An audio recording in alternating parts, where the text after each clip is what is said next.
The mist enveloped CRAWFORD, draping the narrow streets in a gray shroud. The streetlights barely pierced its density, their glow resembling ghostly eyes observing in the darkness. Silent buildings with black window hollows stood still, like stone witnesses of the past.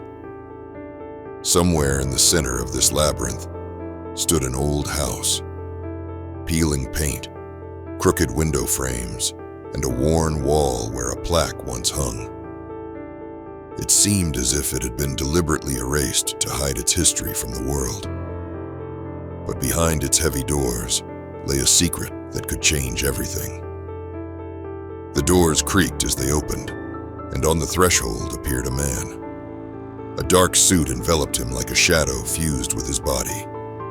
His gaze, cold and sharp as the touch of ice, could halt even the boldest step. In his right hand, he held a black briefcase. Its surface bore the marks of time, but its touch stirred a sense of awe, as if it contained more than just an ordinary load. Raoul walked through a narrow alley, winding through the mist, like a thread in an endless labyrinth. His heart beat heavily, like the pendulum of an old clock, ready to stop at any moment. This is my last chance, he thought, clutching the briefcase. I failed to save her then, but now I must. Grief and hope weighed on his shoulders, as if the mist itself grew heavier with his thoughts. Somewhere in the depths of the city, the clock on the town hall struck midnight. A muffled sound broke the silence, like distant thunder. Raoul stopped by an old bridge that loomed over a dried-up river.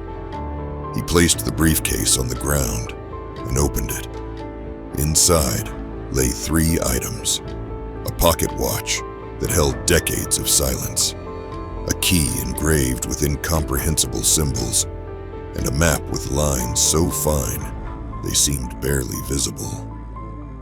Raoul carefully picked up the watch, and for a moment, he thought he heard a voice, quiet as the whisper of leaves. "Don't stop, Raoul." His fingers tightened around the mechanism, and the watch came to life at his touch, releasing a soft chime that echoed faintly. As the hands began to move, the bridge around him trembled, and from the darkness emerged tiny lights, resembling fireflies. They swirled around, as if someone invisible was creating a dance of patterns in the air. Raoul unfolded the map, and it came alive in his hands. Lines that seemed simple strokes transformed into a bright path that glowed like a road of stars. The mist, which had embraced him until now, parted, as if it had grown weary of following. But every step brought new challenges. Illusions rose on his path like ghosts of the past. He saw his sister reaching out to him. Her eyes pleaded, "Leave the briefcase, Raoul. Come to me." But that voice lacked the warmth he remembered. "It's not real," he whispered, and the vision shattered like broken glass. Then came a vision of another life. Raoul saw himself happy, surrounded by family and friends, with light laughter and warmth that promised comfort. But this peace felt too sweet to be true. He reached out his hand, and the vision crumbled to dust, revealing emptiness before him. At the edge of the city stood an ancient stone arch. On it was an inscription, worn to near invisibility: "Entrance for the chosen." Raoul inserted the key into a lock, hidden among the stones, and spoke words that burned in his memory like a flame that never dies.